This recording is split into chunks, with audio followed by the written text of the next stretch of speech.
In this video, you learn how many people to invite to the party, how to select the theme, what items to prepare, how to organize the tasting and scoring, and how to taste the wine. The optimum number of people to invite to a wine tasting party is from 12 to 18 or 4 to 8 couples.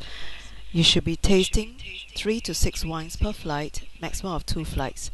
So you might want to try 1 white flight and 1 red flight. To select a theme, you might want to compare different wines from the same grape or region, different years of the same wine, different wines from the same winery, different regions or production techniques in the same basic wine, or you might want to compare storage or serving methods. For example, do 4-euro magnums taste different than 4-euro bottles, than 4-euro splits? You might want to try tasting the same wine in different types of glasses too. You might want to try comparing New World wine versus Old World wines, compare wines of the same variety from different wine regions of the world, and you might want to think about the time of the year when you're planning your wine tasting theme. For example, a hot July night may not be the best time for big heavy reds, and an all Sauvignon Blanc tasting in the middle of a snowy December may not be suitable either. You might also want to try vertical tasting and horizontal tasting, and select a price range as well. You might want to set wine tasting of wines that cost between $20 to $30. Items to prepare for your wine tasting party will be unsalted crackers, bread, bottled water at room temperature. Don't use any ice water because this would numb your taste buds and affect your wine tasting.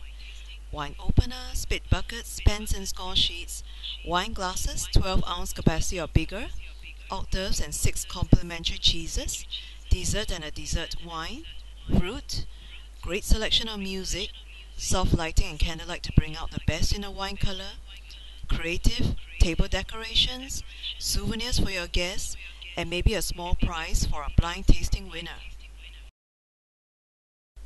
How do you do your wine scoring? Here's how you rate the wine. You'll be asked to rate the wine based on its appearance, aroma, body, taste, and finish. Score each category on a 1 to 5 scale, 1 being poor, 5 is outstanding. The lowest rating for any wine is 5 points and the highest rating is 25 points. Sum up the points and announce the results. Stay tuned for a demo on wine tasting and have fun! I'm going to tell you about the steps of wine tasting. People love to go wine tasting, and we talk about wine tasting all the time. And tasting actually has a few steps. The first thing in tasting a wine is you want to look at it. You look at it for many different things. You look at it for clarity. You look at the color. You look at the color intensity, and you can swirl the wine in the glass and watch the way it kind of drips down the side. All of that is just the step of looking at a wine. In other words, the sense of sight. The second thing you want to do is swirl the wine and then smell it. Now, smelling is the most important part of wine tasting because there's over 600 different aromas that have been identified in wine. So you can spend most of your time smelling. I used to give a class called Wine Smelling, and no one ever came, though. So the next step is to taste it. Take a little bit of wine in your mouth, about a teaspoonful, maybe a teaspoon and a half.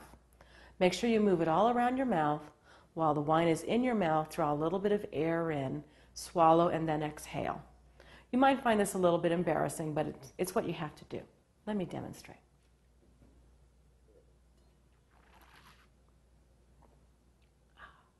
After you taste the wine, you draw your attention to the wine's aftertaste, or those impressions on your palate that exist after you swallow and exhale.